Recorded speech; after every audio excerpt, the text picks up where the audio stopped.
Bueno,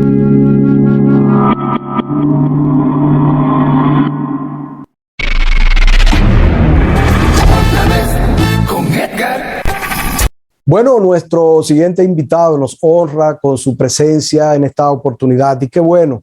Yo decía fuera del aire, hace mucho tiempo teníamos esa inquietud, ¿no? El deseo más bien de tener este conversatorio precisamente con este dominicano que nos honra y está con nosotros ya en esta oportunidad, político, catedrático, altruista. Es un embajador definitivamente de la cultura hispana. Además, el primer dominicano congresista que pues nos representa a todos nosotros a nivel nacional en los Estados Unidos. Congresista federal, de eso vamos a hablar dentro de un momentito, pero qué bueno recibir en esta ocasión para todo el territorio dominicano y un poco más a nuestro congresista Adriano, don Adriano Espaillat Rodríguez, que está con nosotros. Un placer, gracias, bueno tenerlo con nosotros. Muchas gracias por invitarme. Sí, el placer es nuestro y como decía hace un momentito, pues nos honra permitiéndonos esta entrevista. Este conversatorio más bien es un conversatorio que vamos a sostener durante estos minutos, don Adriano. Qué bueno. Don Adriano, vamos a empezar por el principio, porque yo quiero justamente que pues, las personas que nos ven, aunque ya usted es sumamente conocido, ¿no? Pero nos gustaría que nos hablase un poquito de cómo fueron pues, esos inicios, esa llegada suya a los Estados Unidos, ¿no? Empezar por ahí para caer en otras cositas que queremos conversar con usted, de manera que el público que nos ve en este momento se edifique un poco más, instruye al niño en el camino, dice la palabra, ¿no? Y cuando sea grande no se aparta de él. Entonces, instruir a las personas que nos ven en este momento sobre la base de cómo llega don Adriano a la ciudad, a Nueva York, ¿no? A los Estados Unidos y cómo se inicia su trayecto por la misma. Bueno, llegué a los 9 años. Mis abuelos de parte de mi madre ya estaban en los Estados Unidos desde incluso el principio de los años 50, desde antes de yo nacer. Ellos estaban aquí ya en Nueva York y nosotros llegamos ahí a final del 1964. Yo con 9 años de edad, y mi hermano, mi hermana, mis padres y llegamos con una visa de visita. Nos quedamos naturalmente más tiempo de lo adecuado y por tal razón tuvimos que regresar a República Dominicana a buscar nuestra green card, o sea, nuestra tarjeta de residencia, como se dice, para poder retornar de nuevo a los Estados Unidos ya con todo nuestro estatus legal en sitio. Y eso fue el principio realmente de nuestra llegada aquí. Pero como dije anteriormente, mi familia ya estaba aquí. Muchos de mis familiares, incluso un hermano de mi abuela ya estaba aquí desde los años como 40, por ahí. Teníamos muchos tiempos aquí. Ya, o sea, estamos hablando de los años 60, ¿no? 60 algo. Sí, correcto, 64, 65. Ya. ¿Cómo fueron esos inicios al principio? Para adaptarse, bueno, usted me imagino se fue de aquí, me decía aproximadamente a qué edad más o menos tenía cuando se fue. A los 9 años, sí, salí de República Dominicana. 9 años. Ese proceso de adaptación, ¿no? Pues, ¿cómo fue al principio? Difícil al principio porque naturalmente el idioma, ¿verdad? Uno tenía que aprender el idioma, el inglés. El frío también, llegamos en diciembre. Recuerdo que cuando llegamos al Kennedy había ya nieve. Yo recuerdo tocar la nieve para ver cómo se sentía.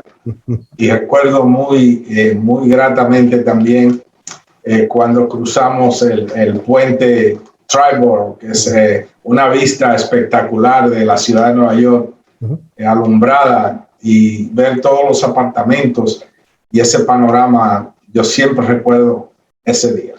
Ya, congresista, ¿recuerda antes de los 9 años, la niñez aquí, cómo fue, cómo fueron esos días aquí en la República Dominicana? Sí, una niñez normal y en Santiago, o sea, naturalmente Santiago era un pueblo más pequeño de lo que es ahora. Terminaba ahí donde está el Hotel Matún y el monumento, por ese lado, y por otro lado, ya cerca de ahí donde está el Estadio Cibao, va a ser el fin del pueblo.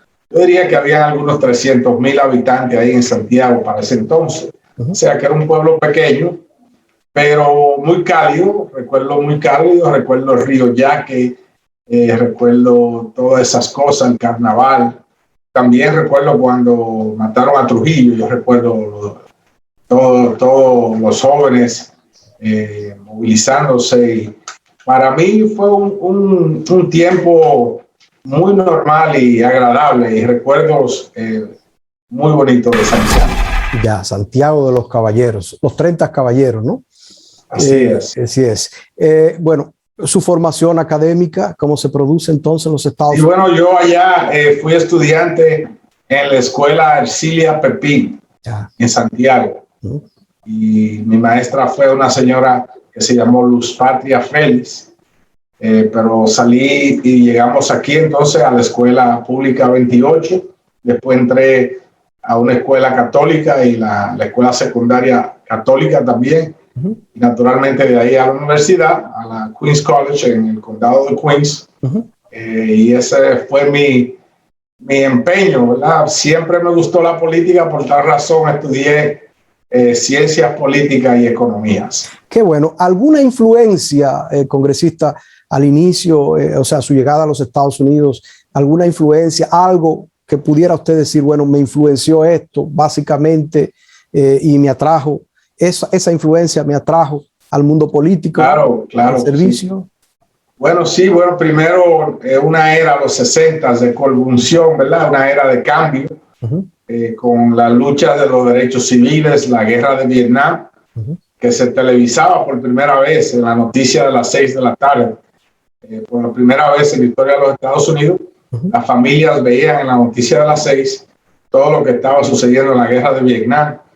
También la guerra de abril en República Dominicana, cuando comenzaron a llegar muchos de los jóvenes y muchos de los emigrantes dominicanos después de la guerra de abril del 65. Cuando mataron por ejemplo, a Martin Luther King y a Malcolm X y a Robert Kennedy. Esos fueron, yo diría, todos eventos que me marcaron permanentemente, y yo no tenía otra opción de que involucrarme en el servicio público, porque yo creo que esa es la base de cualquier político, el servicio público. Sí. Y después, naturalmente, en la política organizada. Ya, qué bueno. ¿Por qué el partido, por qué demócrata? Don Adriano, o sea, ¿por qué no republicano? O sea, ¿por qué demócrata? ¿Por qué se va del lado de los demócratas? Pues yo creo que comparto los valores de mi partido, el Partido Demócrata, que son valores que protegen a los más necesitados, particularmente a los obreros, a las mujeres, a los emigrantes, son protectores del ambiente. Somos también un partido que promete y profesa la tolerancia y la inclusión, un partido de techo amplio donde cabe todo el mundo, y me parece que es la filosofía y los valores que yo comparto en mi vida, al ser inmigrante también y latino, y apoyar los derechos de las mujeres, los derechos de la comunidad LGBT, los derechos laborales. Yo creo que esos son realmente los grandes valores de mi partido, y por eso yo soy miembro de ese partido. Ok, a título personal, congresista, ¿cuál ha sido la lucha quizás más intensa que usted ha tenido hasta el momento? Ya desde el punto de vista político, pero en procura de beneficiar a su comunidad. O sea, que usted pueda decirme, bueno, la lucha más difícil ha sido esta. Yo he librado muchas, pero esta ha sido bien difícil. ¿Cuál ha sido? Yo diría que para nosotros los dominicanos, ¿verdad? La lucha más difícil fue en los años 80 y 90, la lucha contra la droga y contra el narcotráfico, que sin duda nos derribó por una década o más, pero pudimos sobrepasar eso trabajando juntos, trabajando en colaboración con otros sectores para sanear en gran medida el vecindario, que en ese tiempo se veía azotado por la violencia, el narcotráfico, la droga, todo eso que trae en sí esa problemática, y nosotros pudimos superarlo.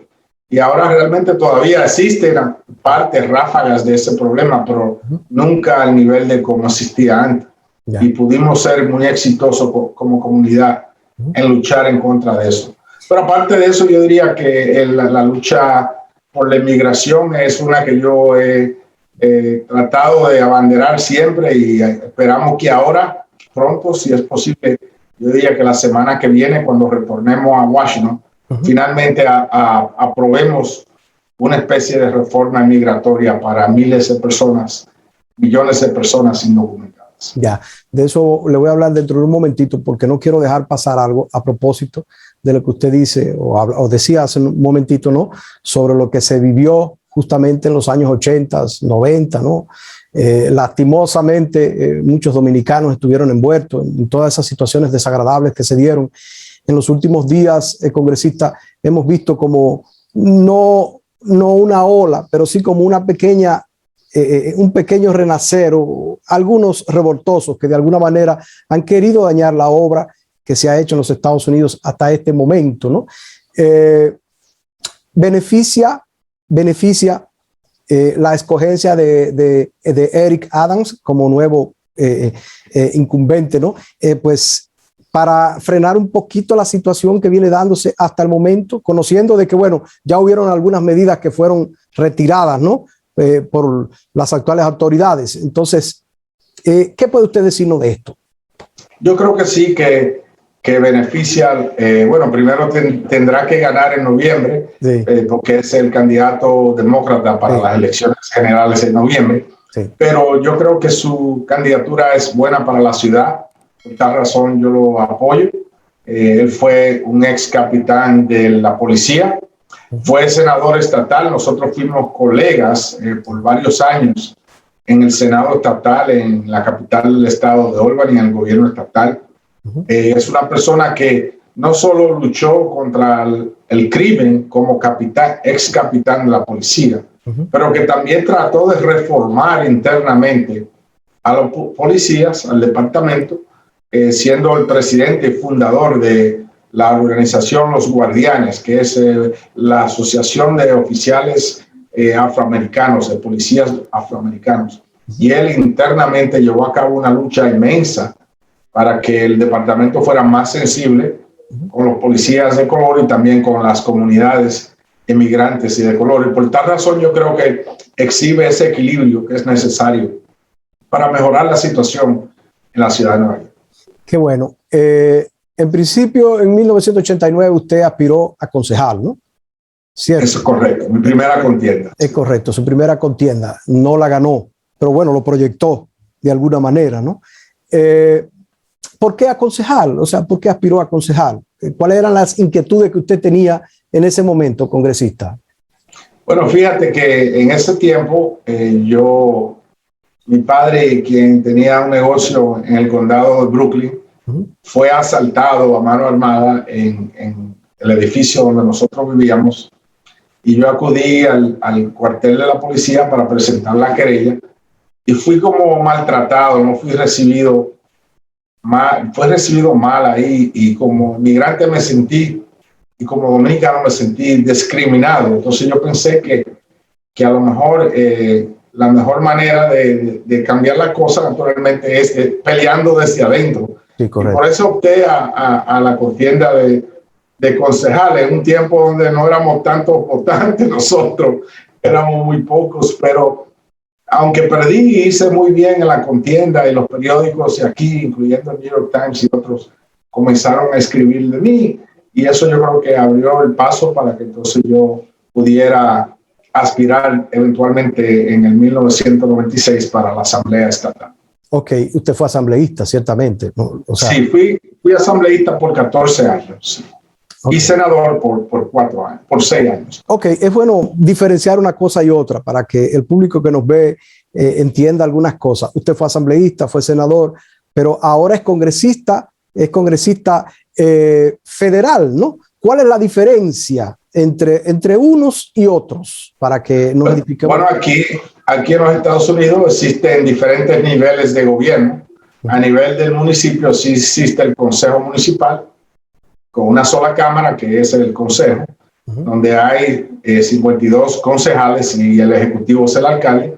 A nivel estatal, en Albany, que es la capital del estado, existe el gobierno estatal con 2 cámaras, la Asamblea, que tiene 150 miembros, y el Senado, que tiene 62 miembros. Yo fui asambleísta, como dije anteriormente, por 14 años, después entonces pasé al Senado por 6 años, antes de llegar a nivel federal, que es ya en Washington, donde el Ejecutivo naturalmente es el presidente, y también existen 2 cámaras, la Cámara de Representantes y el Senado Federal. Usted es el primer dominicano que escala esa posición, ¿no es cierto? Es correcto, el primer dominicano como congresista en el país. ¿Cómo se asimila su presencia dentro del hemiciclo? Explíqueme. O sea, muy bien, yo creo que ya sé, mis colegas naturalmente saben que soy dominicano y muchos de ellos quieren aprender más de lo que nuestro país tiene que ofrecer, y cuando visitan el país de vacaciones siempre hablan conmigo. Cuando quieren hablar del béisbol, naturalmente hablan conmigo. Cuando viene febrero, yo auspicio un evento muy, muy grande, que de hecho este febrero pasado lo hicimos virtual y honramos al gran dominicano, a Johnny Ventura y a Willy Quesada, que es Dominicanos en el Capitolio, donde participaron miles y miles de personas. Debo confesarles que me siento muy feliz. El reconocimiento que me hace el Congreso de los Estados Unidos, debo agradecerlo por siempre. Por eso, una mención muy especial para el congresista Adrián Espaillat, propulsor de este homenaje, en el que el Congreso de los Estados Unidos reconoce mi trayectoria artística de más de 60 años en el arte y mi vida como ser humano y como político también. El doctor Fauci estuvo muerto en eso, y a través de todo eso, naturalmente, yo creo que ellos están aprendiendo más el país, les interesa saber un poco más, y para mí es un placer hablar con ellos y dejarle conocer lo que es mi país natal. Usted llevar ese reconocimiento muy oportuno, por cierto, bueno, lastimoso para los dominicanos todos, ¿no? Por la pérdida de quien fue y de quien es y sigue siendo don Johnny Ventura para nosotros todos, pero llevar ese reconocimiento al Capitolio, precisamente, ¿no? En ese momento que pues, por el cual pasamos nosotros todos aquí, esa intención, ese deseo, congresista, fue asimilado con beneplácito, o sea, la comunidad, los congresistas, todos allí recibieron aquello como algo ciertamente con el valor con el que yo sé que usted hizo que se proyectara. Madam Speaker, I rise today with a heavy heart to honor the life and work of the most prominent merengue artist in the world, who sadly passed away yesterday, the great Johnny Ventura. Johnny Ventura started his career in the 1960s with his Johnny Ventura and Combo Show. Claro, sí, fíjate que mis colegas ven al pueblo dominicano como un pueblo alegre, incluso cuando en una de las actividades que hicimos en vivo antes de esta que se usó en febrero virtualmente, que reconocimos a Johnny Ventura en vida, antes de su muerte, naturalmente. Tocábamos merengue y la misma Nancy Pelosi como que le agradó mucho y daba su brinquito ahí. Después al otro día en el mismo piso de la Cámara de Representantes me andaba buscando para decirme que qué contagiosa era nuestra música. Entonces, como reconocimos a Johnny y a Willy Quesada, a mí me tocó muy, muy el corazón cuando él falleció, y por tal razón la próxima mañana yo tomé el piso del Congreso para reconocerlo ya póstumamente. Sí, muy oportuno. Congresista, ¿qué se siente ser uno de los hispanos de mayor influencia en el área donde usted está? ¿Qué se siente ser? ¿Usted está consciente ciertamente de la responsabilidad que descansa sobre sus hombros? Bueno, claro que sí, que todos los días cuando tomamos votos y decisiones yo tomo en cuenta, yo diría, no solamente la actitud y las problemáticas de los dominicanos, pero de cada uno de los residentes que yo represento, porque el distrito que yo represento, el distrito 13, tiene cerca de 1 millón de personas, y hay personas de toda parte del mundo. Hay migrantes de Senegal y de Albania, hay puertorriqueños, afroamericanos, hay judíos alemanes y judíos rusos, hay personas mexicanos y naturalmente un grueso de dominicanos. O Entonces yo tengo que balancear todo eso y tomar en cuenta sus inquietudes y sus anhelos para así tomar decisiones que, primero, que no le den ventaja a nadie sobre nadie, que no darle ningún privilegio a ningún sector, ninguna comunidad sobre cualquier otra, pero que también represente sus mejores intereses. Así es. A propósito de beneficio, congresista, además de DACA, además de Obamacare, además de lo que confiere es beneficiar, ¿no?, a la comunidad suya desde su curul, ¿qué otros proyectos usted tiene en mente, ¿no?, pues, o ha puesto en práctica que beneficien a la comunidad nuestra, a los dominicanos? Bueno, nosotros tenemos ahora un proyecto muy interesante que es la extensión del tren de la Segunda Avenida, que es un proyecto multibillonario que va no solamente a crear 13 estaciones de subway nuevas y conectar a esa parte del distrito con los otros condados y afuera de la ciudad de Nueva York y el aeropuerto de La Guardia y transporte marítimo en el río Hudson, pero que va a crear miles de empleos también para los residentes del área. También estamos luchando para ayudar a la República Dominicana con más recursos para que pueda combatir la violencia y la droga a través de la cuenta, el Fondo de la Cuenca del Caribe, de Seguridad Regional de la Cuenca del Caribe. También estamos tratando naturalmente de ayudar a las proveedoras de cuidado infantil, que son las mujeres en su gran mayoría, que brindan cuidado infantil a nuestros niños para que pueda la familia regresar al trabajo después de la pandemia. El transporte público es muy importante para la recuperación de nuestro distrito, porque sin el transporte público realmente la economía no va a poder retornar con la fuerza que merece retornar. Esos son algunos de los proyectos. Dentro también del proyecto de migración hay varias iniciativas que yo he auspiciado, que yo espero que también pronto, la semana que viene, se puedan apoyar y aprobar. Y aprobarlo, qué bueno. ¿Hay un ambiente de eso, congresista? Sí, sí existe, porque realmente en la reforma migratoria se va a incluir lo que se llama un proceso de reconciliación y viene del Senado, donde no se van a necesitar 60 votos en el Senado para aprobarla, sino una mayoría simple. De manera que elimina la necesidad de tener que contar con 10 votos de senadores republicanos. Y ya esa iniciativa se ha aprobado en la Cámara de Representantes, o sea que la problemática existía o existe en el Senado, y esperamos que a través de este proceso de reconciliación podamos superar eso. Qué bueno. Sabemos, congresista, lo que se vivió hasta hace un tiempecito, ¿no? Con la presencia del presidente Trump en la Casa Blanca y todo lo demás. Sabemos lo que vivió el mundo en sentido general, pero el momento político por el que atraviesa en este instante Estados Unidos, ¿no?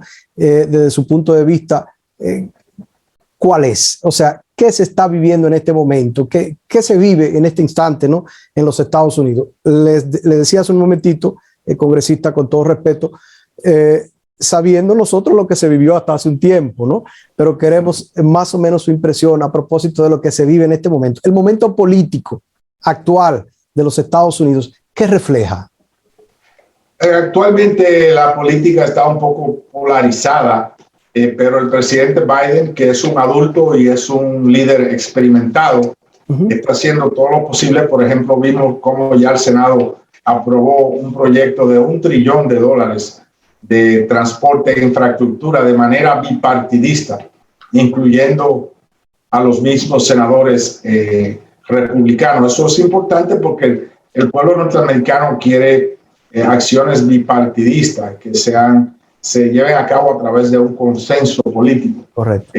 Podemos contar con eso. Eso será un gran triunfo para el presidente Biden. Yo creo que con el otro proyecto de ley, que es uno de infraestructura humana, donde se incluye la reforma migratoria, no vamos a poder contar con ese apoyo de los republicanos. Por tal razón, estamos acudiendo a lo que nos permite la ley, que es un proceso de reconciliación en el Senado.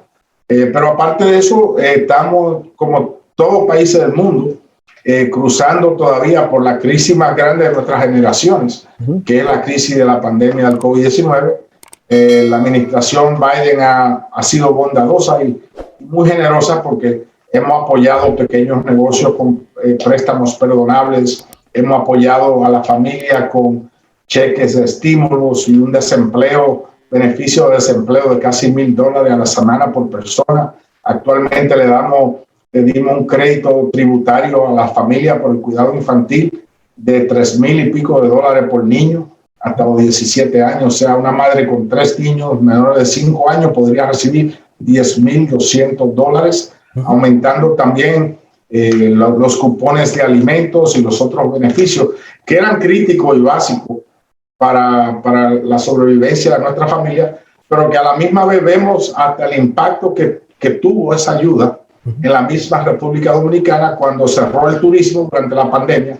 Aumentó dramáticamente, yo diría un 31.3% las remesas que llegaron allá, ayudando, yo diría, a prevenir de que colapsara la economía en la República Dominicana, de manera que la ayuda nuestra aquí ha beneficiado también inmensamente a la estabilidad económica de la República Dominicana. Sí, eso es cierto, es real, congresista. Usted decía hace un momentito, o hablaba de reconciliación en el Senado.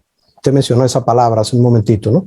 Dijo que se estaba procurando una reconciliación en el Senado. ¿Eso es posible? Me imagino que sí, en el territorio americano eso es posible. Qué difícil es aquí lograr que nuestros congresistas se reconcilien, congresistas, ¿no? O sea, aquí es muy difícil, aquí no es tan fácil. Allá esa tarea resulta un poco más cómoda, ¿se puede lograr? Es difícil porque es un proceso exclusivo del Senado, contemplado por la ley, que le otorga al Senado el derecho de tratar de buscar un criterio, un lenguaje en el proyecto de ley que contemple lo que se llaman las reglas de Byrd, que fue un senador demócrata del estado de Virginia, y si cumple con ese criterio, entonces exige un voto sencillo del 50% de los senadores. No exige el 60%, o mejor dicho, 60 votos o 10 votos republicanos más para poder aprobar cualquier tipo de agenda. En este caso, la agenda de la infraestructura humana que yo acabo de describir. Es difícil, no es fácil, porque tiene que llenar ese criterio, y el criterio muy específico dice, tiene que tener el proyecto un impacto presupuestario o fiscal. Por ejemplo, en términos de la inmigración, la reforma migratoria sin duda va a tener un impacto presupuestario y también fiscal en la gran sociedad norteamericana. Por tal razón, llegan todos los requisitos del proceso de reconciliación. Qué bueno, congresista, me quedan unos minutitos nada más. Ustedes saben cómo es, cómo es el Zoom, ¿no? Tiene un tiempo limitado que pues debemos aprovechar y a propósito del mismo, bueno, usted mantiene siempre esa cercanía, ¿no?, con su población, no solamente allá, sino también aquí. Tiene mucha presencia en la República Dominicana. No solamente es querido en el territorio donde usted está, es también bastante querido por nosotros todos aquí, que seguimos su trayectoria, que valoramos lo que usted hace, congresista, y que pues vemos en usted una digna representación de lo que somos nosotros en la diáspora, ¿no? Y eso nos hace sentir muy contentos y muy felices. ¿Usted tiene mucho que no viene a la República Dominicana, congresista, o hace poco tiempo estuvo por aquí? No, estuve un poco más de un año atrás, pero espero, si Dios quiere, visitar ahora para septiembre, para mediados de septiembre de nuevo. Siempre trato de visitar, pero la pandemia desafortunadamente no ha frenado a todos. Sí, correcto. Pero me hace falta visitar, sí, estar con todos ustedes allá. Qué bueno. El actual gobierno del presidente Abinader, ¿cómo usted lo ve desde allá? ¿Cómo lo ve usted? Y quiero a un amigo, primero, a un gran dominicano norteamericano, a un gran congresista y a una gran persona que es Adriano Espaillat, felicitarlo nuevamente por su elección, decirle que en República Dominicana estamos muy orgullosos de tenerlo a él en la Cámara de Representantes, representando obviamente su distrito, pero también una voz a favor de, y teniendo en cuenta la República Dominicana en este concierto de naciones y también de todos los inmigrantes. ¿Usted entiende que se está Yo veo que está enfrentando los problemas con lo mejor posible. Naturalmente heredó una pandemia, ¿verdad? Y con todas las complicaciones que eso trae, pero me parece que se ha comprometido con que la justicia sea un organismo independiente. Yo creo que eso es importante para recuperar la confianza de la ciudadanía en el gobierno, que se pueda contar con una rama judicial independiente y que le aplique la ley a todo el mundo, como existe en algunos países desarrollados. También yo diría que ha hecho una gran labor con la vacunación, y diría que fue un tema muy difícil porque a nadie le gusta un toque de queda, ¿verdad? A nadie le gustan esas medidas tan drásticas que de cierre que se deben de tomar, pero yo creo que fueron necesarias para preservar la vida. Yo creo que la labor principal de un gobierno es preservar la vida de la ciudadanía. En ese sentido, yo creo que el presidente lo ha hecho muy bien. Qué bueno.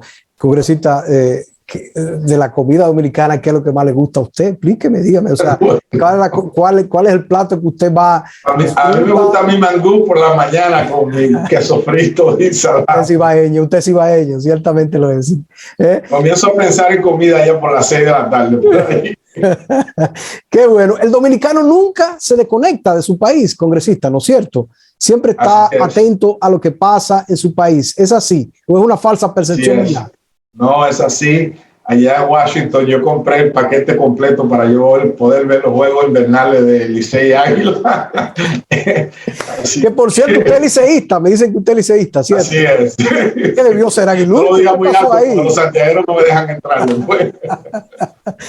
Ahí hay como un cruce raro, congresista, usted debió ser aguilucho. No, en mi familia siempre, eso es como una tradición familiar. Sí. Una tradición familiar, ser liceísta. Yo soy liceísta también. O sea, yo debí ser de los Toros y soy liceísta también. No, el Licey es un equipo nacional, es como los Yankees de Nueva York. Los Yankees, sí, es cierto. Igual yo soy de los Yankees, simpatizo. Yo también, estamos igual, de azul. Qué bueno, qué bueno. Yo le dije a mi nieto que éramos del equipo azul. Sí. Licey, Yankees y los demócratas, naturalmente, que somos azules. Sí, claro. Qué bueno. Congresista, para mí ha sido un placer tener la oportunidad de conversar con usted. Yo decía hace un ratito, tenía mucho tiempo tratando de mantener este diálogo con usted, conocerlo, ¿no? Básicamente, tratarle. Tuve la oportunidad de acercarme a usted en el show allá en Nueva York, pero no tuvimos la agenda suya en ese momento no se adaptaba para poder. Para mí es un privilegio estar en tu programa y muy agradable y gracias por brindarme esta oportunidad. No, gracias a ustedes, a todo su equipo también. Dicho sea de paso, congresista, muy profesional, tiene un equipo muy bueno. Mire, usted tiene un equipo, pero mire, de grande liga, de grande liga, de verdad. Así es. Que lo cuidan mucho y lo quieren mucho, lo protegen mucho y hacen su trabajo. Eso se valora mucho. Qué bueno.